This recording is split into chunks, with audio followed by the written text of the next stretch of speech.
play on the field, the courts, and the ice is just one part of sports. Behind every game are the people hard at work so we can enjoy the action.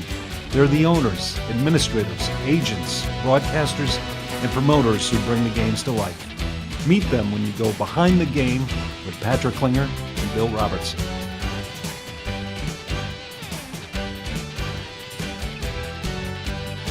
Latest episode of Behind the Game. I'm Patrick Klinger. Joining me as always, to my left is my dear friend, my co-host and the Commissioner of the Western Collegiate Hockey Association, Bill Robertson.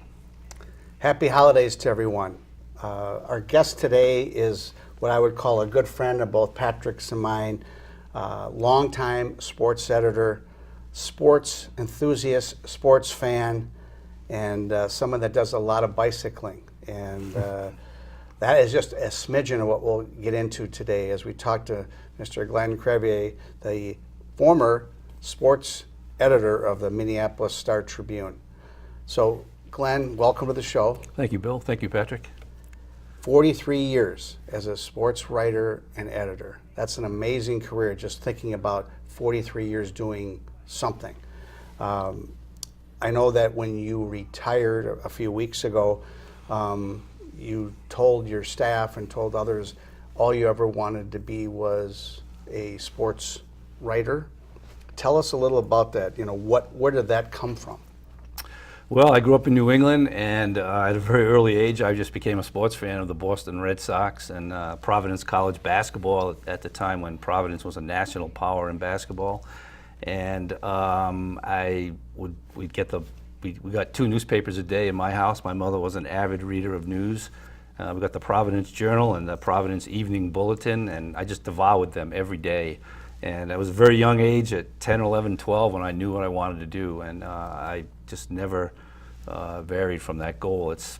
I was very fortunate that it's the only thing I ever wanted to do, and I was able to accomplish it. So.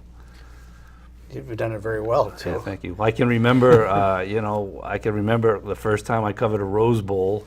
I can remember growing up, we would watch the Rose Bowl at our house in New England, and it'd be 10 degrees, and we'd be watching the Rose Bowl in Pasadena. And the first time I covered it, I was sitting there in the press box looking out at the mountains, and I picked up the phone and called my parents, and I said, "Can you believe I'm sitting in the press box about to cover the Rose Bowl?" So, yeah, I've been very fortunate. It's a great story. So over the course of 43 years, you've seen some really incredible changes in the way that sports is covered today. Certainly from when you got into the game back in the 70s to where it is today, and social media and all the different tools and opportunities people have to be able to get sports. Tell us a little bit about that. Yeah, well, I can tell you how much it's changed from my days writing at the Arizona Daily Star in Tucson. I was a columnist and a reporter there, too. And back then, for instance, I'll give you an example. If Arizona in football was playing Stanford, back in the day, Bill may remember this, the sports information director for Stanford would show up on a Tuesday before the Saturday game, would come into the office and say, "Who do you want to talk to?" and such. And we'd say, "Well, yeah, can I get John Elway on the phone, or can I get the head coach on the phone?" "Not a problem. What time do you want to do it?" And that's how we got our stories back then. It was a fabulous relationship. And, it's changed to the point now where it's very difficult for reporters to cover teams and get any access to the athletes and to the coaches, and particularly in college sports. So that has been one of the big changes. It's harder to tell great stories because you cannot get the access to the people that you need to talk to tell those why stories. is that? Why does that change so much? I don't know, to be honest with you, Patrick. I really don't know what it is. I think there are so many more media covering stories now. There's so much more, just people blogging. Coaches have become so much more paranoid. They make a lot of money, and their job is to win, and they have one-track minds. And really that's all they care about. I can remember back when I was writing, and I wrote a story once that the head basketball coach at Arizona State didn't like, and he called me up right at my desk and screaming at me. Well, you wouldn't get that anymore because you wouldn't have coaches who would even acknowledge that they read the newspaper. So I don't know why it's changed, but it is more. That's one of the big changes I think that I've seen over the years, is the access to athletes at all levels. When you look back at your career, Glenn, is there a story or a couple stories that are the most memorable to you? I have to think the Red Sox winning the World Series, even though you may not have covered that, could be one, but I don't want to speak for you, but I'm thinking, as I was driving over here today to tape this show, I thought, I wonder what he would really be thinking about as far as what his most memorable moments were as a writer. Well, certainly as a fan, when your team wins a championship, you're excited. And I can remember the Red Sox going to the World Series in 1967 and 1975, and I was excited. But as a writer, you don't root for the teams that you cover, but you do root for a good story. And I was fortunate to cover some good stories. I'll give you an example. My first job out of college, I was hired by a newspaper in Marion, Indiana, and I started work probably in early February of 1976, and they assigned me to the local high school basketball team, Marion High School. And so I covered this team, and they literally won the state title. This was a real-life Hoosier story that I covered. And the star of the team was a kid named Dave Colescott, who got a full scholarship to North Carolina, played for Dean Smith for 4 years, was the backup point guard to Phil Ford, excuse me, for 2 years. But I covered this team, and they went to the state tournament, and they won it. This was in the era of one-class basketball. This was not, now they have like 6 classes. So that was certainly a story that was pretty exciting. It was a great way to begin my career. So that was big. And then, in subsequent years, I covered the San Francisco 49ers in the 1980s when they were coached by Bill Walsh and were winning all those Super Bowls. And, that was a great experience. I mean, the players on that team were really class guys. Joe Montana, Dwight Clark, Ronnie Lott, just, terrific group of guys to cover. And, covering that team for a number of years was exciting. I had a chance to spend a little time with Joe Montana a couple of months ago, and you're absolutely right. He is a class act. Yeah. Back in the day, Glenn, it wasn't unusual for reporters to fraternize with athletes. They'd go out together after the games, and oftentimes that was the source of scoops. Today, that's not allowed, or it's certainly frowned upon. Does that make it a little bit more challenging to get some inside information? Yeah, I think it does, but I would say this, when you say back in the day, that was certainly even before my day. I mean, you do a lot of reading about sports journalism history, and there were sports writers in the 30s and 40s who traveled on a train to, with a Major League Baseball team. That's how you traveled back then. And I think maybe at that point they fraternized more than certainly they have done in my career. In my career, I can't remember ever fraternizing with a player or a coach. It's just not something we ever did. But I think one of the keys to getting to know people is to be there, show up, whether you write a good story or a bad story. And I think when players, particularly when I was writing, when players saw you around the locker room, they knew who you were because there weren't as many media outlets covering stories. Now there are so many media outlets and bloggers and such covering high-profile sports that I don't think the average player knows who the beat writer is for the team. It was easy to know that years ago, but I don't think it's so easy now. So it's tougher to develop those relationships. Well, Sid Hartman, though, was one of those guys that we spent a little time. Yeah, he's the exception, obviously. He prides himself on developing contacts and getting to know people and, taking them out to dinner and such. I think he did that. I mean, one of the things Sid always told me when I would talk to him, like, how do you have all these contacts? He said to me that he had a rule when he first started writing, and that was to always send everybody a thank you card. And he would literally, when I first got to the Star Tribune, I can remember we had a sports secretary, and she would have stacks of thank you cards that letters that Sid would send out. If somebody returned a call, or if he called David Stern in the NBA office, he was sending a thank you card the next day. So the next time he wanted to reach David Stern, he got him. I can remember not all that long ago, Sid getting thank you notes back from Bill Belichick and such. So, that's certainly how he was able to develop the sauce list that he had. I have a couple of those letters. I bet you do, yeah. I kept them as little cards. Did they include a Murray's gift certificate too? Yeah. I don't think so. Maybe next time. Is there a story, Glenn, that in all those years covering sports that you're most proud of, is from a writing perspective? Well, that's a tough one. No, not really. I can't. I mean, nothing jumps off the top of my head. I do think that the work that I did covering the San Francisco 49ers, just the excitement around that story, the fact that your readers were so engaged in what you were writing, and you get into it and you're writing day after day after day and such. I just think just the consistency of what I wrote, hopefully over the years, was good enough for readers. So. How often did you hear from a coach or an athlete who maybe wasn't too pleased with the coverage that they received in the paper? Yeah, when I was writing, back in the late 70s, 1980s, you heard from them a lot because the newspaper was the main source of news. It isn't like you could click on it. Back then, obviously, you weren't clicking on the internet to find 6 different outlets that were covering your team. It was like the local newspaper. And I covered Arizona and Arizona State sports a lot. But as I said, I can remember one day when Ned Walk, of the head coach at Arizona State basketball, and they were ranked in the top 5 of the country at the time, and he didn't like something, and he called me up and let me know about it. And I can remember one time when Darryl Rogers was the head coach at Arizona State football, when he called once and let me know he didn't like something.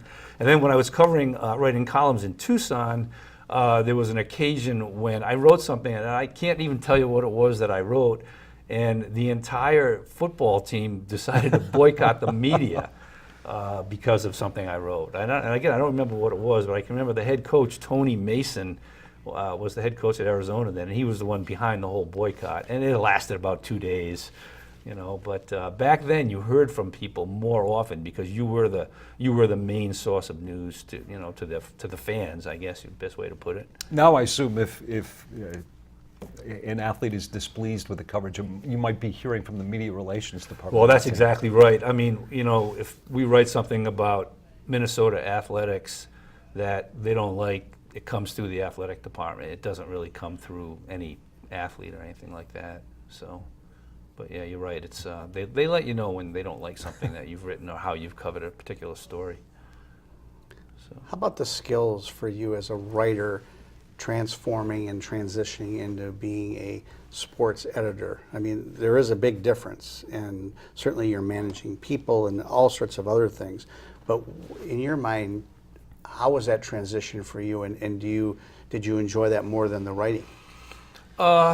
Yeah, I actually enjoyed both. The transition was fairly easy, and I guess the reason I would say that is because I feel like one of the things that's made American sports writing so great over the years, over many, many, many years, is that the best sports writers are individuals, and they have their own style, and they have their own approach to a story, and I certainly did too. And I felt like when I became an editor, the important thing for me to do was to focus the writer on what the important story was, and we talk about what the story was, but in the end, the writer had to write the story, and I wasn't going to insert myself or my style into anyone's story. I just don't believe in doing that.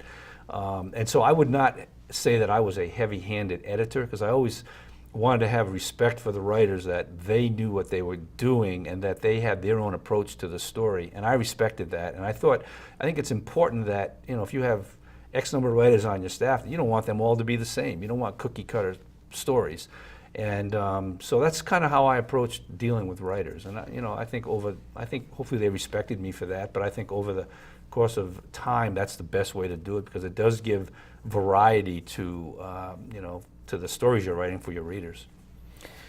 Glenn, this is a market, the Twin Cities, that has every major professional sports team, and it has a Big Ten university with all the major sports, and then you throw in prep sports and the smaller colleges. It gives you plenty of fodder to write about, but does it also present some challenges in how you cover them, considering that everybody wants to be on the front page, right. Everybody wants their piece of the coverage. Yeah. Well, that's an interesting question. For a long time before the internet, you were just guessing, like, well, what do people want to read?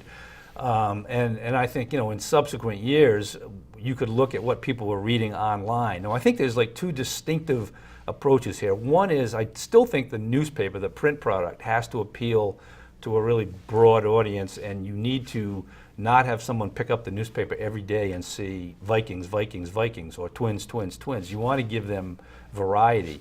So I think one of the things we try to do in print was to really look at what's the good mix of stories that we can put on the paper, which would include high school, colleges, and professionals, and include men and women.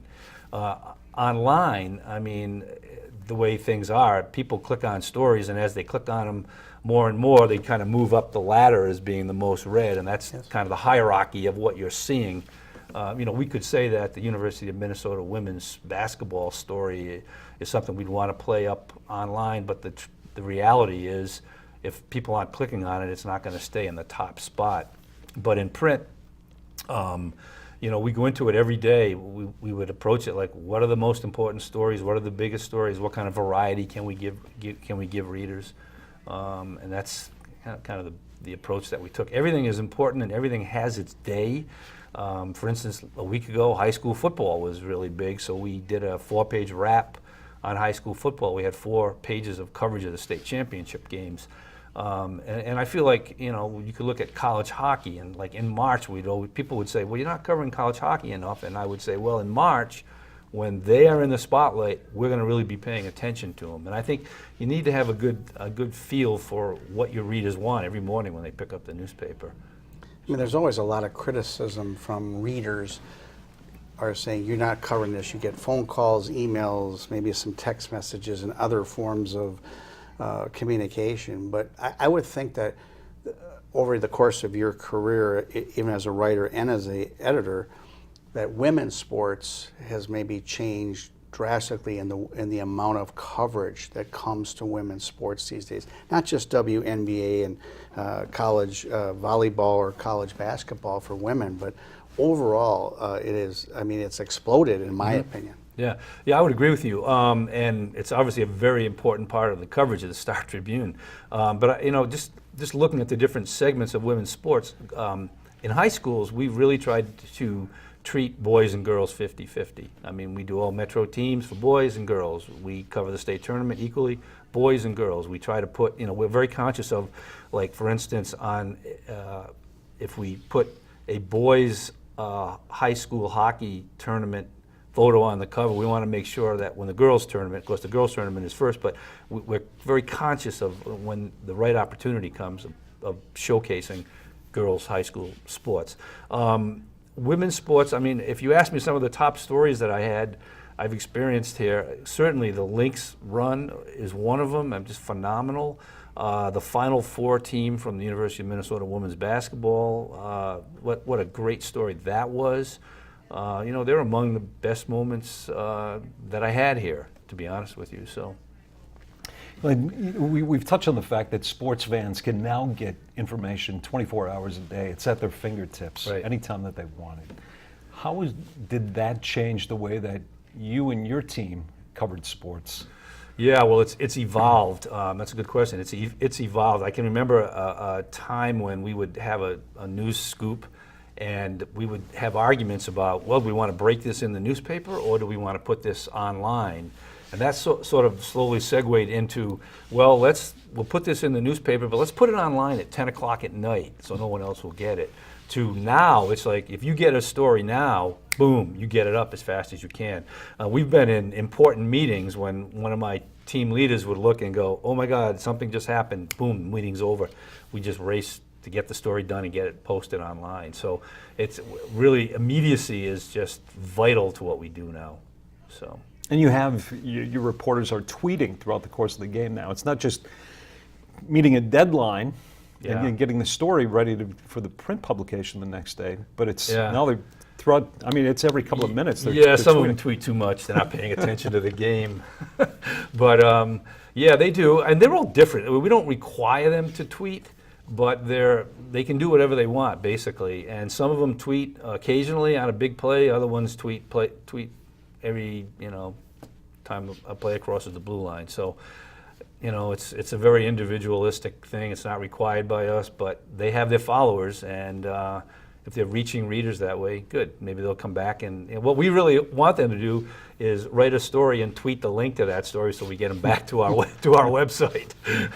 Well, the role of a sports writer has changed drastically as you talk about all the social media elements. But I remember when Peter Gammons, who you know very Right. well from all his days at the Boston Globe and Sports Illustrated and ESPN, etc., now at the Baseball Network, he really changed the landscape because he started doing television and writing at the newspaper, and Will McDonough did the same thing at the Right. Globe, and they started working, they did radio shows at the same time. Nowadays, it's not uncommon at all for a sports writer to be doing several things in the media. Is that hard being the editor because you can't really censor what they're saying on television or radio, but you can control what they're saying? Yeah. You know, not control is not the right word, but maybe telling them, hey, this is the kind of slant we're looking at on this story. Yeah, well, one of the things that we try to do is, you know, we've always been open to having writers and columnists be on radio and TV. That's not a problem. The problem comes if they scoop the Star Tribune, if they, you know, they bring a news break to the other outlet. That was taboo. We did not allow that, and that was a discussion that we would always have. The second thing that sometimes became problematic is that for reporters, you know, there's a fine line. You're a reporter. You're not a commentator. And in print, we don't want your opinion. We want the facts. What happened, and we want the story to be balanced. We want both sides of the news. If they go on the air or on television and begin giving their opinion about something too strongly, well, that becomes an issue too, because now people are looking at your coverage and saying, well, you're not fair because this person believes X, Y, Z. So, you know, those are two of the issues. But to be honest with you, once you have that conversation, people are pretty smart. That we really never had a major issue with any reporters on that. And, you know, them going on radio and TV is great brand recognition for the Star Tribune sports section. So, Glenn, are there any sports writers that you particularly enjoy reading? yeah, growing up, I'd say one of the ones that I really loved reading was Frank DeFord. I don't know if you remember the days of course. Sports Illustrated when Brilliant writer. just a fantastic writer. When you know you would like, the first thing I would do is get Sports Illustrated and go to the back of the magazine. That's where they did the long form journalism stories, and he often wrote them, and he wrote them on a variety of topics. And he was probably, if I had to say, there was one all-time favorite sports writer, probably would be Frank DeFord. How about sports writers? You know, some people would say there's sometimes a lack of humility. I'm sure you've had to call in a writer. We don't need to have names, but or writers, and tell them you didn't exactly like how something was written, or their style, or their slant. Does that happen a lot for people that don't really know how a newspaper works? I would say that happens more up front before you might see something in print. You know, our goal is we thoroughly edit stories that go in print. And, you know, there are times when a writer might have written something that was a little bit too opinionated or not focused or had the lead buried too deep in the story. And we've called them in and said, "Hey, I think you need to, you know, you need to change that story." You know, one of the famous stories was back in years ago when the Timberwolves had Charles Sprewell, and he made the comment that I need to feed my family. I can't remember what the contract offer was, $12 million or something. And the reporter wrote the story on Sprewell, and I'm reading the story. I get to like 2/3 of the way through the story, and I see the quote, "I need to feed my family." And I just was like, what? So I called him in. I said, "This is the story. Go back and rewrite this story. This has got to be the lead." And we even went to the page designer that day and said, "We want this quote stripped right across the top of the sports section." So yeah, there are times when something really jumps out at you like that, when you have to, you know, your instincts say, "Wow, this is, you know, you lost track of this one." So. You've met a lot of professional athletes and a lot of coaches in your career. Any one of them stand out above the others? Any particular memories that you have of an interaction with a player or coach? Oh boy, you know, one of the things when I covered college sports was getting to know the assistant coaches pretty well. They're the ones who would often give you stories.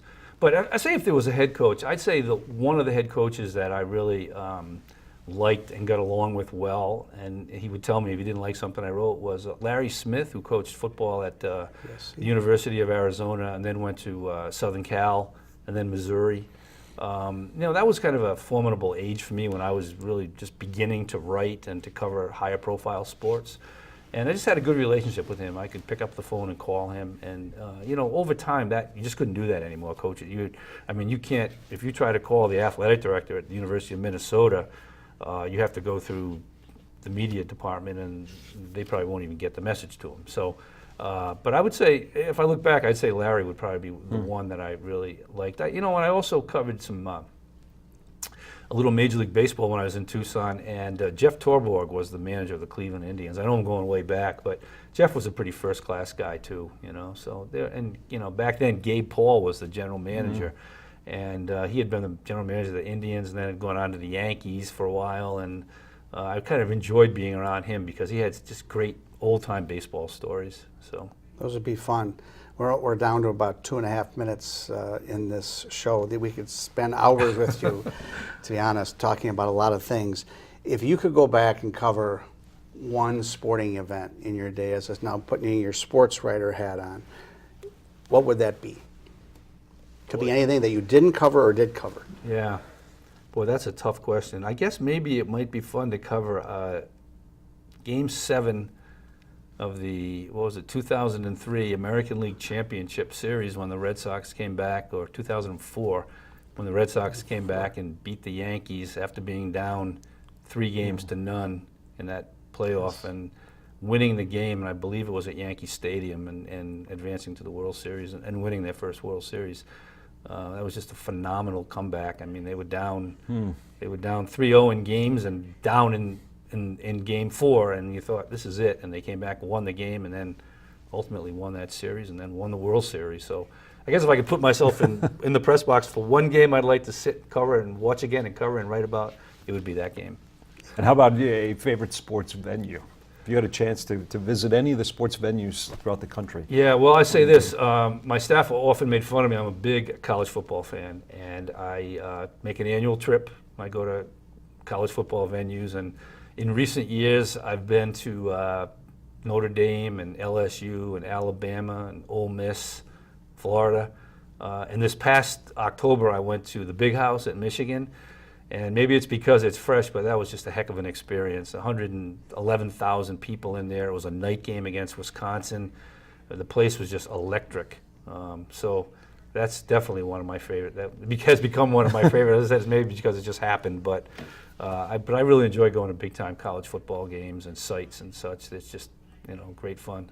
Fantastic. Well, you've had an incredible career, and we're very honored, to be honest, to have you here today and share some of these stories with our viewers. Well, thank you, Bill. Thank you, Patrick. And thank you. And thank you for watching this latest episode of Behind the Game. We look forward to seeing you again next month.